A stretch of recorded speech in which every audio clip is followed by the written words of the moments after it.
কত মাহফিলে গেলাম, কত মুরব্বি দেখলাম, কিন্তু বাবার মতো দেখি নাই। আমি যে চট্টগ্রাম হাটহাজারীতে কথা বলতেছি, মানুষের সামনে মানুষ কানলে শরম লাগে,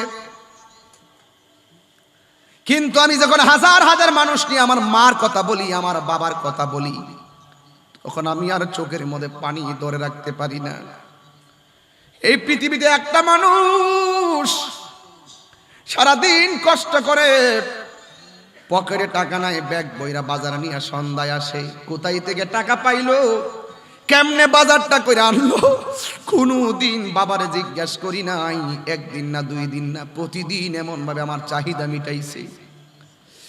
এই যে আমার মুরব্বী হুজুর বসা আছে, জানি না তার সন্তান এখানে আছে কিনা।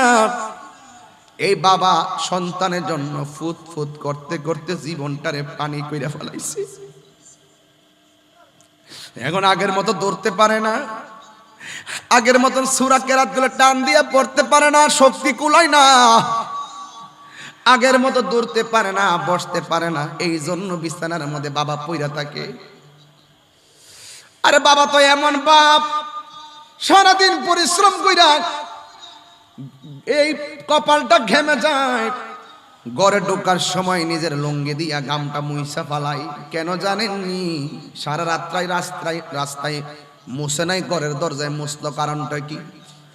এই জন্য ঘরের দরজায় আইসা বাবার মাথার গামটা মুছে ফেলাইছে, সন্তান যেন বুঝতে না পারে বাবা কষ্ট কইরাইছে, স্ত্রী যেন বুঝতে না পারে তার স্বামীটা কষ্ট কইরাইছে।